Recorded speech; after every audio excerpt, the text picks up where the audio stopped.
Ladies and gentlemen, pay attention. This is your boy, the coach from the WWE. I would like to welcome you to the very first wrestling podcast in the world to take you on a weekly deep dive into classic matches along with legends of the squared circle. Enjoy the discussion. Enjoy the back and forth. There's so much to get into.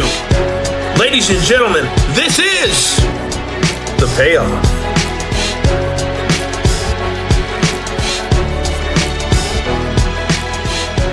Welcome to an all-new episode of The Payoff. I'm Tom. That's Jeff.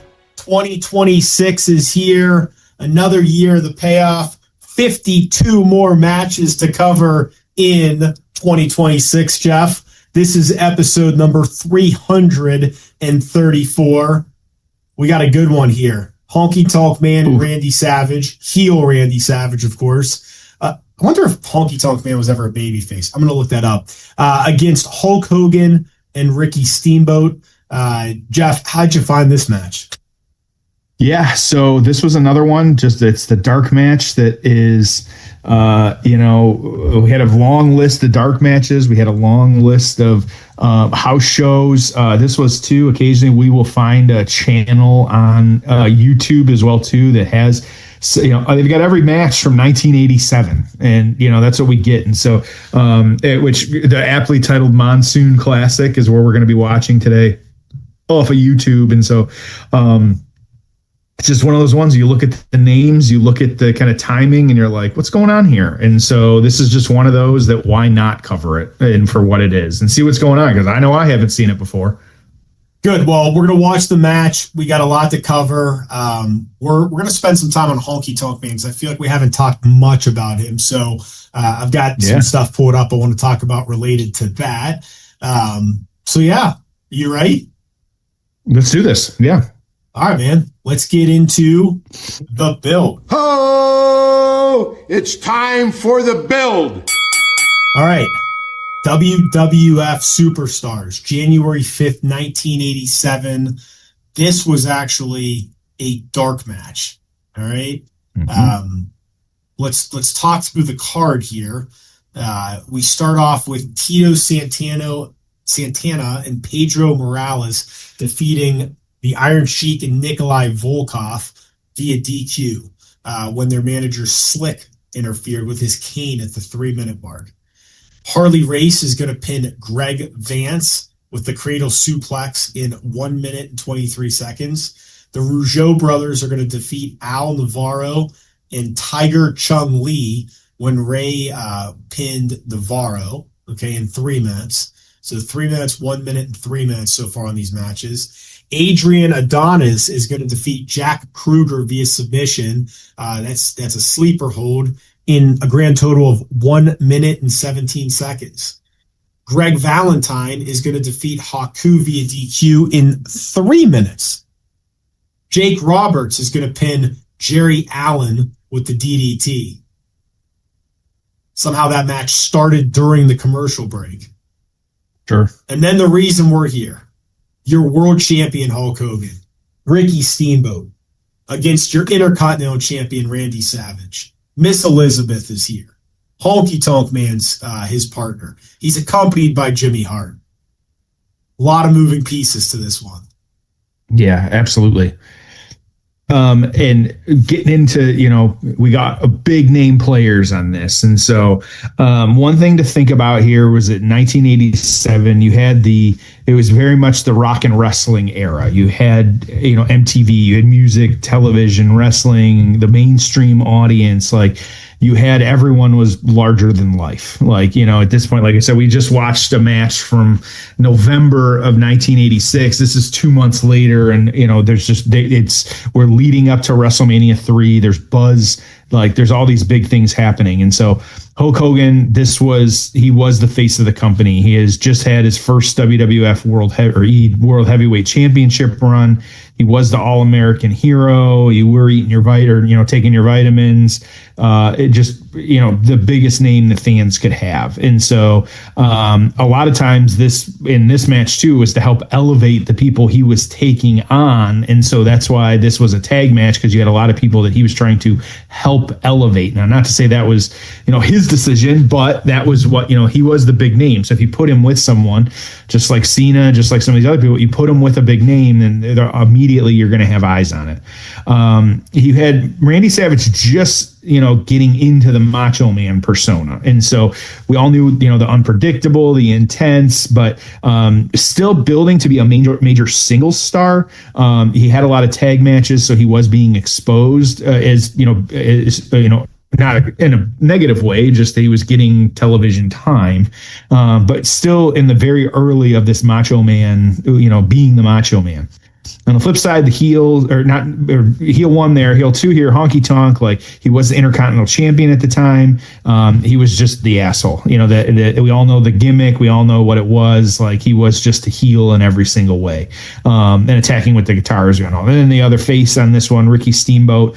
Absolutely a baby face. You don't really need to say much more about Ricky Steamboat. Like fast, technical, crowd favorite. That's all it was. And so, but a lot of times he actually at this point he was teaming with Hogan because you had Hogan's strength and just who he was versus Steamboat's kind of agility and speed. And so they were a good tag team for that. And so it was just kind of, you had four of the biggest names in the ring at this point. And so that's why, and you have very defined heels, you had very defined faces. And so this match, I say from a, who's who makes a ton of sense. Storyline doesn't even really matter. There isn't like, how you had these larger overarching branches of what was happening, but it was just them out there doing what they do. And so, and that's it. You got heels versus face in a tag match, to send them home happy. It's the best way to look at it. All right, man. Well, I'm pumped to cover this one. We got a YouTube pulled up for this one. We're looking at one that has the match, International Challenge, Jan 5th, 1987. The Monsoon Classic is the YouTube channel, like you said. Are you ready, Jeff? Let's do this. Yep. All right. It's time for the payoff. Oh, it's time for the payoff. This is the main event of the evening. It is scheduled for one fall to a finish. Introducing first the manager, the Mouth of the South, Jimmy Hart, and Elizabeth. It's funny how much Jimmy Hart and Honky Tonk Man pretty much still look the same. Yeah. I was his megaphone back. I thought it was stolen at a conference or something like that. Oh yeah, you see that story? One of the I don't know if you ever got it back. Wrestling conventions, someone stole it. I've not heard if they found it or not. Yeah. All right, so they're in the ring here. Let's we got to hear the pop for the baby faces here. Mm-hmm. So Randy Savage starting with heel. From Hawaii, weighing 237 pounds, Ricky the Dragon Steamboat. His partner from Dennis, California, at 302 pounds, the World Wrestling Federation heavyweight champion, Hogan. I mean, Hulk Hogan, it was the Beatles, the Rolling Stones. I don't know, pick your analogy, but all rolled into one. I mean, God, just a freaking rock star, man. Absolutely wild. All right, so let's talk a little Honky Tonk Man here. Believe it or not, Jeff, he actually debuted as a babyface. So Vince McMahon wanted to push him as a fan favorite, babyface, Elvis style good guy. Mm-hmm. And the crowd just booed the shit out of it. So it's kind of like the New Day, right? Where like they were trying to bring him as baby faces and then they had to be heels. Like it's just sometimes that over the top babyface stuff backfires. But how good is that? So the crowd hated it, and then he blamed the fans and became this just incredible heel. So good, so good. And then of course you pair him with Jimmy Hart, which is perfect. He, to the best of my knowledge, created the guitar shot. So we've seen, Elias, Jeff Jarrett, other people use it, but that was his creation there. All right, so we're off and running here. I think Honky's working in suspenders. Honky Tonk snapped over. Vince on commentary. Just funny to think about Honky Tonk Man coming as a babyface. Like Madison Square Garden wasn't going to shit on that. It's a weird. He's got a weird look too with the suspenders on his gear. I don't remember that always being a thing, but yeah. Yeah. So the beauty of the Intercontinental title reign is it was the longest ever. It was over a year, which was kind of unheard of at the time. But then he loses to the Warrior in 30 seconds, and that surprise. That's still one of my, I don't know, just favorite wrestling moments of the surprise of the Ultimate Warrior. MSG goes batshit crazy. Ape shit, yeah. Yeah, and then this 30-second squash, which never happened. Right, yeah. Yeah. So you got him working fast. You got Steamboat in there. Here comes Hogan. Yep. All right, so best matches of Honky's career. Obviously, the Ultimate Warrior match was, maybe not a 5-star classic, but from an iconic standpoint of ending the reign and the Warrior being red hot, that's certainly up there. Yep. The Saturday night's main event against Randy Savage, where that was the one where he shoved Liz down, and then that led to the formation of the Mega Power. So, which we covered that one long time ago. Yep. Yeah, which when you put all of that in totality, it's just massive, man. It's just crazy. Yep. Apparently had some great matches against Ricky Steamboat in 1987 on the house show loop. So they just said that the matches were awesome. Ton of heat, just a really good wrestling match. And that was part of that, beginning of the Intercontinental title being the wrestler's title. Mm-hmm.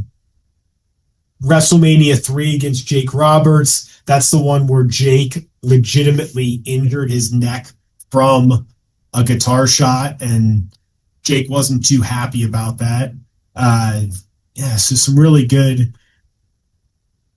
Did a Saturday night's main event against Hulk Hogan. It's just funny because all those Saturday night main event matches, we were talking, I think on our last episode or maybe a couple episodes ago about Harley Race and Hulk Hogan. In this era, that would have been a pay-per-view, right? Or maybe even multiple pay-per-views. So a lot of those Saturday night's main event matches, if you had Raw and SmackDown to build them, if you had traditional pay-per-views with longer, even now 2-hour Saturday night's main events where we're getting real matches, that some of those feuds, Honky Tonk Man and Hulk Hogan obviously would have headlined a pay-per-view. There's no question about it. Mm-hmm. Yeah, absolutely. Here's a question for you. So I don't know, how often is Saturday night's main event going to be a thing in 2026? Do we know? We don't know. I think with obviously the Cena going out with his, they have not announced any as of us recording this episode. I think there is one. I think there is one that was announced for January prior to Royal Rumble. I'm almost positive. But then, so end of January. You're right. Yeah. But then I pulled it up and it says that the new multi-year agreement is 4 per year. Okay. Yep. Now they are maybe a little bunched together in 2025 to finish off that TV deal, but in 2026 it looks as if there's going to be 4 of them. Yeah, and it's hard to say.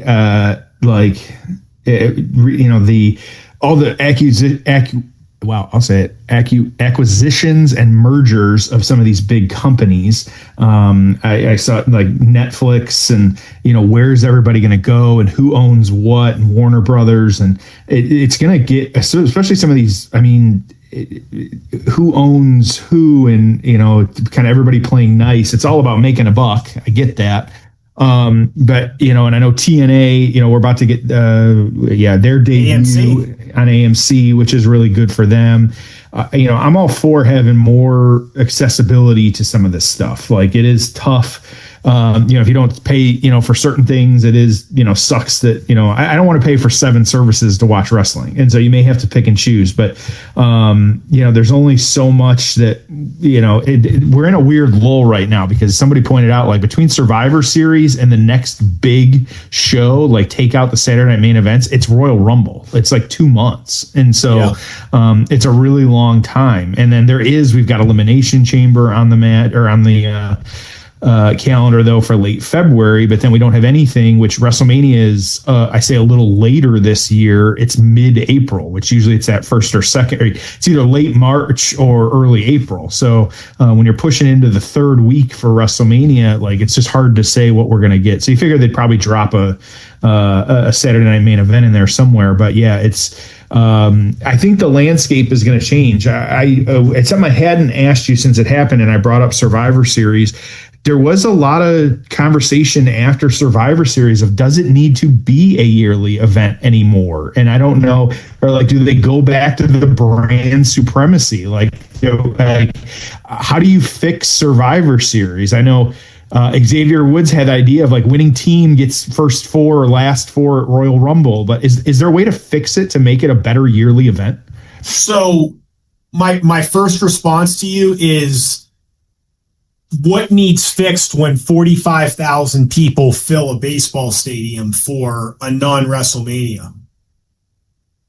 Balance. So I don't know. I don't know if anything needs fixed. Now, this year's show, the challenge was there weren't natural feuds to culminate in a War Games. I think on the men's side, and maybe men's and women's sides, they tried to do a little bit of an all-star thing where if we put, 10 of our, they put on the men's side, they put all their biggest stars in there, right?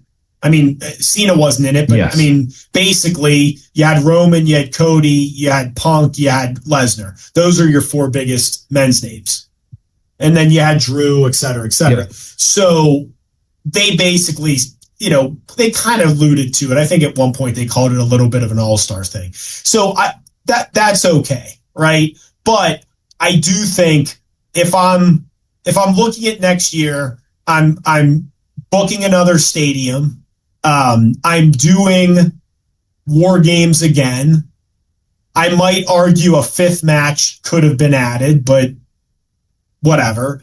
But really trying to figure out how do we, but the thing is, it's like Cody and Punk and, whoever else aren't going to be in a faction next year, right? The bloodline, right? The idea of the bloodline, how many times has there been a faction in the history of wrestling in Wargame, like that made that much sense? Well, you have Bloodline, you have DX, you have the NWO, you have the 4 Horsemen, maybe Evolution, right? It's not like every fall there's a faction. Like the Wyatts. God love them, but if that was your main event, was that going to be enough? So it's just a really tough spot. But I think the reality is people overreacted. It filled a stadium, and we need to be a little more deliberate in trying to make things make sense next year versus throwing it together.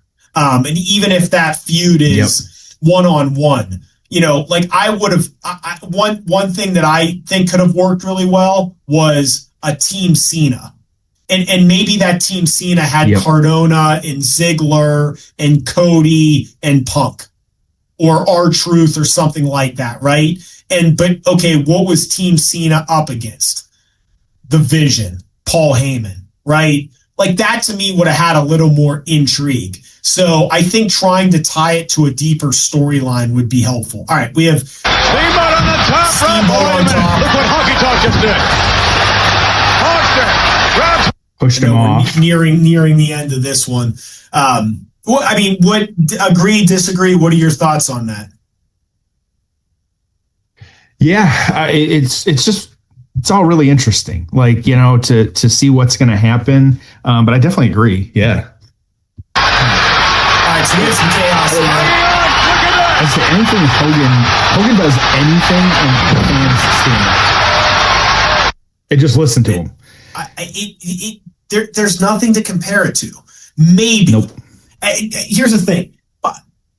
We're splitting hairs on Hogan versus Austin because I think, Yeah. that's a tough one. But here's the thing. To your point, when Steve Austin was giving someone an atomic drop on the outside, 20,000 people weren't standing.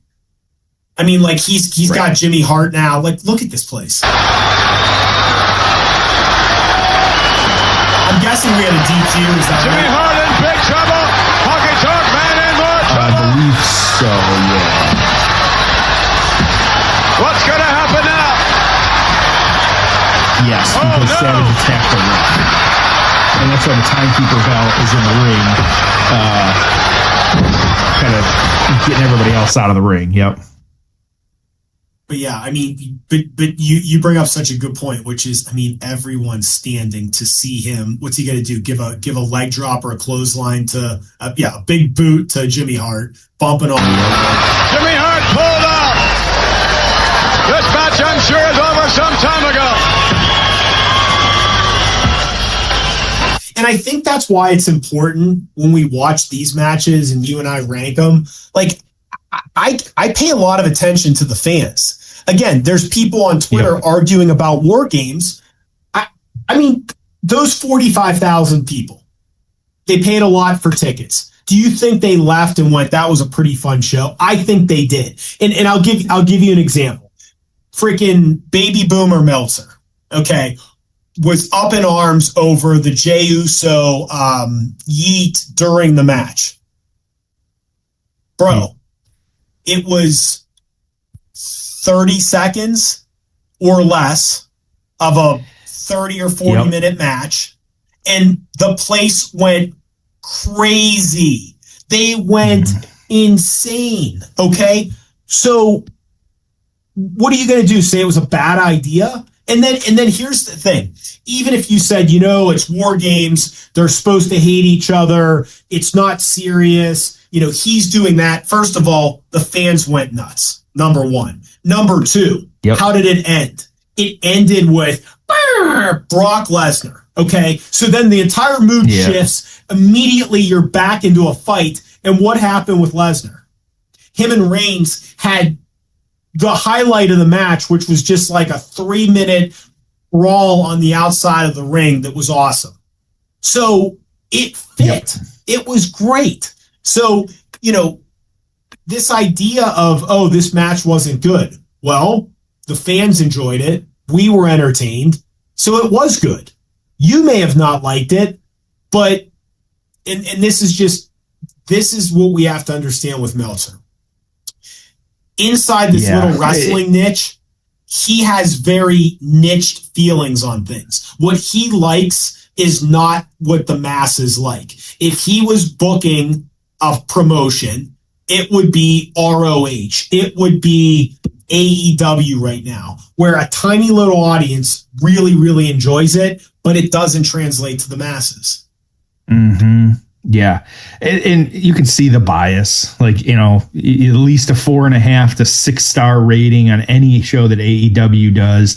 And then 3 to maybe 4.5 stars on anything WWE does. Like, he doesn't hide it. Like, it's obvious. Like, he can say whatever he wants, but there's no hiding it. It's what it is. And so, it's just ridiculous. So, all right. Cool.